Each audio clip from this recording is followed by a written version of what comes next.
Olá, sejam bem-vindos, bem-vindos aqui à MF3, Escola de Filosofia. O tema de hoje é terapia para homens. Existia nos anos 90 um programa de TV que era Doris para maiores, e acho que em alguns lugares tinha a ver também com a expressão homem. Eu só lembro do título, não lembro do conteúdo, que me parecia ser bem simplista. A ideia de falar de terapia para homens é que nós, quem trabalha com clínica terapêutica, sobretudo esta da fala, da escuta, nós sabemos que majoritariamente são as mulheres quem procuram terapia. Nós homens não temos esta cultura e muitas das vezes temos ainda uma cultura que procura inibir o homem que faz terapia, associando ele rapidamente que ele não é homem. O processo terapêutico, pessoalmente eu tive contato a partir da minha formação no âmbito da Igreja Católica, que criou a cultura da escuta, que já existe a cultura da confissão em geral, mas depois de um certo tempo, na forma como eu fiz a minha formação, existia muito a ideia do orientador espiritual, e foi deste aspecto mais assim de uma cultura não diretamente terapêutica que eu fui tendo contato com o processo terapêutico. Até, obviamente, fazer terapias. Fazer não só a ideia de orientação espiritual, que de certa maneira é um processo de escuta, é um processo terapêutico. Em alguns casos, essa orientação espiritual difere um pouco dessa fortuna literária em torno da psicanálise, da psicologia profunda e mesmo da filosofia contemporânea, mas em boa parte esse processo de orientação espiritual já se serve desse contexto cultural aí contemporâneo e, portanto, eu não veria muita diferença entre uma coisa e outra.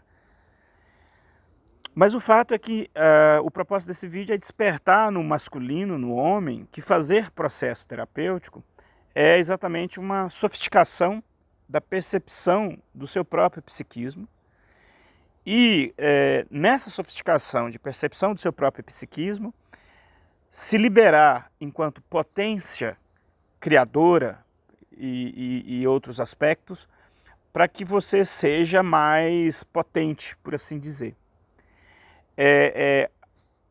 Administrar os processos internos no sentido de não deixar, por não fazer isto, que certas coisas que são naturais crie uma espécie de peso, crie um desperdício de energia interna, te prive dessa energia para você mobilizá-la em outros aspectos.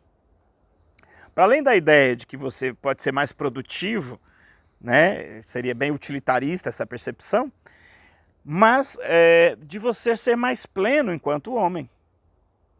O liberar-se, digamos, de energias que estão desperdiçadas em processos de recalcamentos nos nossos complexos, né, traumáticos, que todos nós temos, em vez de desperdiçar energia com eles, o processo terapêutico exatamente propicia esse arranjo da casa e uma espécie de otimização desse processo energético que vai ser liberado para um processo de criatividade, um processo de ser, de estar no mundo, que vai ter desdobramentos na convivência familiar, na convivência com amigos e, por consequência, no trabalho e existencialmente, digamos, no conjunto geral, você estará mais otimizado, por assim dizer, se assim fizer.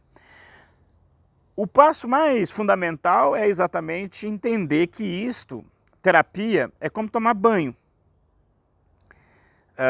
Podemos inferir que o ser humano, em algum momento muito distante, não tomava banho, nunca tomava banho, e num dado momento esse humano descobriu que limpar as partes e etc. tinha algum ganho. Não era algo necessário, o humano funcionava sem tomar banho. Mas aí passou a tomar banho e hoje em dia não fica sem banho.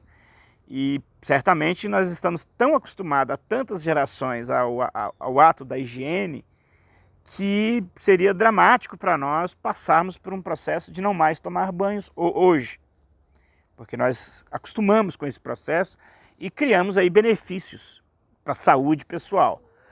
Eu diria que o processo terapêutico é a mesma coisa. Se faz terapia nesse processo de escuta e de exame de si, sempre pautado por uma ética e tudo mais, e por técnicas, e por uma tradição, não é uma coisa que se inventou de um dia para o outro, é um processo que semelhante ao banho. Se toma banho não é porque se é impuro, é porque se é sujo. Se faz terapia não é porque é doido. Não é porque, no caso masculino, a cultura masculina é muito cruel de associar fazer terapia a não ser propriamente homem. Se faz terapia não é por isto. Muitas das vezes os terapeutas não falam desse assunto porque partem de uma percepção de classe média, da pequena classe média dos grandes centros urbanos, onde a terapia já passou por um processo de construção do seu lugar desde os anos 50, aqui no Brasil pelo menos, e a maioria dos brasileiros não habitam esse circuito cultural e, portanto, os terapeutas acabam não cumprindo essa função didática de avisar, olha, o processo terapêutico é isso, é um cuidado deste aspecto psíquico semelhante ao banho, semelhante a cortar o cabelo, e isto não tem nada além disto, portanto não há nenhum problema.